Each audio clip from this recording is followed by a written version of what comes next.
Good morning, Saints. So this is the Bible study for July the 4th.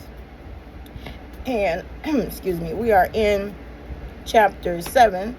And this is about the Ark of the Covenant being returned to the Israelites' territory and brought back. And it was where the Ark of the Covenant, the Ark of the Covenant held inside of there a stem, a branch, a staff that had buds on it from Moses, and also the Ten Commandment tablets. That was housed in there, and it was also supposed to be where the Spirit of the Lord resided. But today we are a symbol, somewhat, of the Ark of the Covenant because the Lord resides within us. So let's get started. So the men of Kiriath Jearim came to get the Ark of the Lord. They took it to the hillside home of Abinadab and ordained Eleazar, his son, to be in charge of it. The ark remained in Kiriath Jearim for a long time, 20 years in all. During that time, all Israel mourned because it seemed the Lord had abandoned them. And at this time, the Israelites had returned to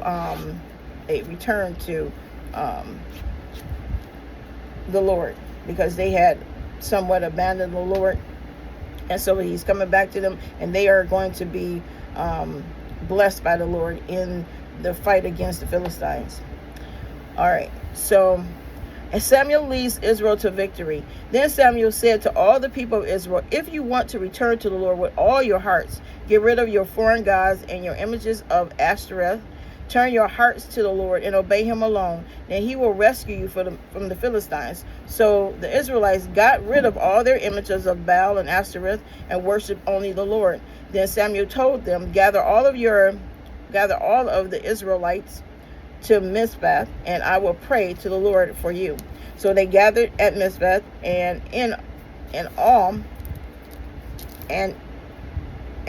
a great ceremony drew water from a well and poured it out before the Lord. They also went without food all day and confessed that they had sinned against the Lord. It was at Mizpah that Samuel became Israel's judge. When the Philistine rulers heard that Israel had gathered at Mizpah, they mobilized their army and advanced. The Israelites were badly frightened when they learned that the Philistines were approaching. Don't stop pleading with the Lord our God to save us from the Philistines, they begged Samuel. So Samuel took a young lamb and offered it to the Lord as a whole burnt offering. He pleaded with the Lord to help Israel, and the Lord answered him. Just as Samuel was sacrificing the burnt offering, the Philistines arrived to attack Israel. But the Lord spoke with a mighty voice of thunder from heaven that day, and the Philistines were thrown into such a confusion that the Israelites defeated them. The men of Israel chased them from Mizpah to a place below Beth-kar, slaughtering them all day along the way. Samuel then took a large stone and placed it between the towns of Mizpah and Jeshanah. He named it Ebenezer, which means the stone of help, for he said, up to this point the Lord has helped us. So the Philistines were subdued and didn't invade Israel again for some time. And throughout Samuel's lifetime, the Lord's powerful hand was raised against the Philistines. The Israelites' villages near Ekron and Gath that the Philistines had captured were restored to Israel, along with the rest of the territory that the Philistines had taken. And there was peace between Israel and the Amorites in those days. Samuel continued as Israel's judge for the rest of his life. Each year he traveled around, setting up his court, first at Bethel, then at Gilgal, and then at Mizpah. He judged the people of Israel at each of these places. Then he would return to his home at Ramah, and he would hear cases there too. And Samuel built an altar to the Lord at Ramah. All right, so how does this relate to us today? Well, first of all, we sometimes have idols, our own selves, whether it be a man or woman, money, our job, our children, or any numerous things, drugs, wine, liquor, whatever you want to call it. Now, I'm not saying that wine is bad. I won't say that. But what I'm saying is when you use that as something against your own body, and if God told you to stay away from alcohol, then that is an idol for you, or drugs and other things. So we got to remove the things that we put in front of God. Even sometimes that's watching TV or listening to podcasts, or going out with our friends and things. Whatever you put in before God, that is the idol that you need to remove.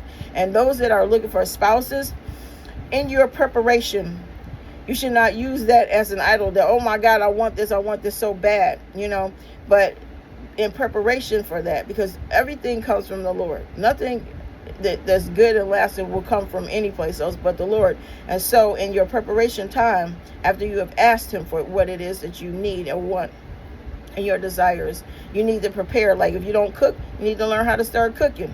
You can go on YouTube and find a whole lot of videos. You can start with one little small thing and then graduate up. And then if you don't keep your house clean, you need to start doing that. If you don't know how to manage your money, you need to start doing that. If you need to get out of debt. Now, I don't recommend those debt settlement companies because they ruin your credit severely. You can do that on your own. But maybe you might need to file bankruptcy. Maybe you need to get another job. Maybe you need to stop spending so much. Whatever you need to do, you need to balance yourself out before you are going to be given something bigger. God is not going to give a toddler a 10-speed. So you have to do your graduation of things in your life, like start doing things that are going to put you in place to be not worthy, but able to handle the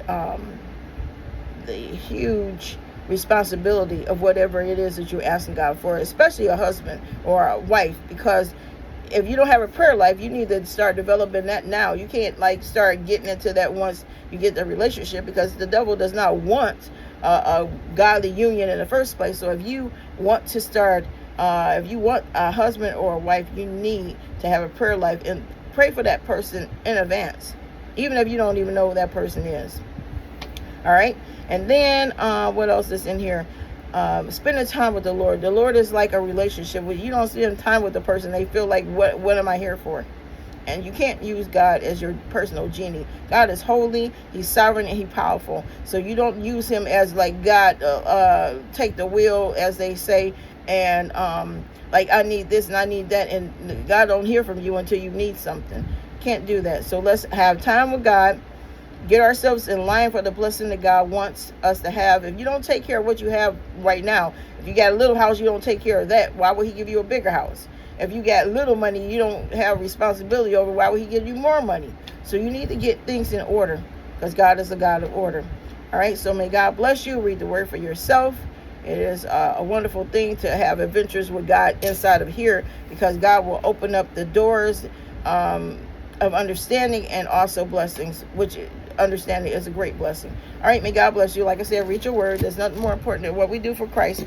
But I'm going to be back on with the inspiration in a few minutes. And I'm going to put back on all the platforms that prayer about money, because it seems like as much time as I talk to people, seems like that is a thing, but it's not just about money, it's about everything in life. So when the scriptures are read that the Lord put in that video, and what he used my brain and mouth to put out, because everything that was said is not from my intelligence, it's from him and his spirit. So I'm going to put that back on, because it I think will address a lot more things than just money. All right, God bless you. I'll be back.